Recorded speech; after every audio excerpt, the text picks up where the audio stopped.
पंढरपूर येथील विठ्ठल सहकारी कारखाना व्यवस्थापनाविरोधात पुणे येथील साखर संकुल समोर 26 मे पासून आमरण उपोषण करण्यात येणार असल्याची माहिती निवृत्त कर्मचाऱ्यांनी पत्रकार परिषदेत दिली।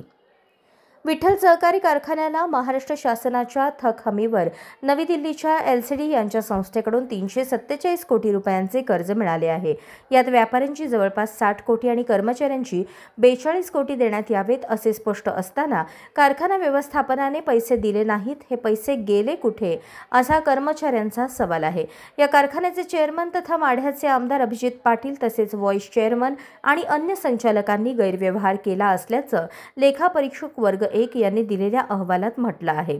संबंधित दोषींवर कारवाई व्हावी, कारखान्यावर प्रशासक नेमावा, चेअरमन आणि संचालकाची मालमत्ता जप्त करून दुरुपयोग करण्यात आलेली रक्कम वसूल करावी अशा मागण्या आज निवृत्त कर्मचाऱ्यांनी पत्रकार परिषदेत केल्या।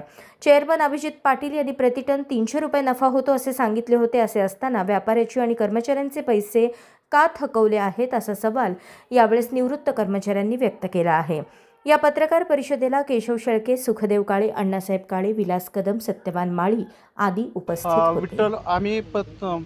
विठ्ठल सहकारी साखर कारखाना लिमिटेड वेणूनगर तालुका पंढरपूरचे चेअरमन अभिजित धनंजय पाटील यांनी शासनाच्या थक हमीने NCDC संस्था नवी दिल्लीकडून 347 कोटी रुपये 67 लाख रुपये आणले, परंतु त्यातले 1 रुपयासुद्धा व्यापारी कर्मचारी यांच्यासाठी म्हणून आणले, सभासदाचे पैसे देण्यासाठी म्हणून आणले, परंतु 1 रुपयासुद्धा त्यांना न देता कर्मचाऱ्यासाठी 41 कोटी 87 लाख रुपये आणले, व्यापाऱ्यासाठी 59 कोटी 75 लाख रुपये आणले, परंतु 1 रुपयासुद्धा त्यांना न देता या 347 कोटीचा पूर्णपणे त्यांनी फ्रॉड केला आहे असा आमचा त्यांच्यावर आरोप आहे। ह्या संदर्भात आम्ही ईडीकडे सुद्धा गेलेलो आहे आणि त्यांना विचारणा केलेली आहे ह्या गोष्टीचे पैसे, परंतु चेअरमन खुलासा करण्यास तयार नाहीत। ह्याच्या पुढे आम्ही जे आमरण उपोषण करणार आहे त्याच्यात आमची माघार नाही दिली।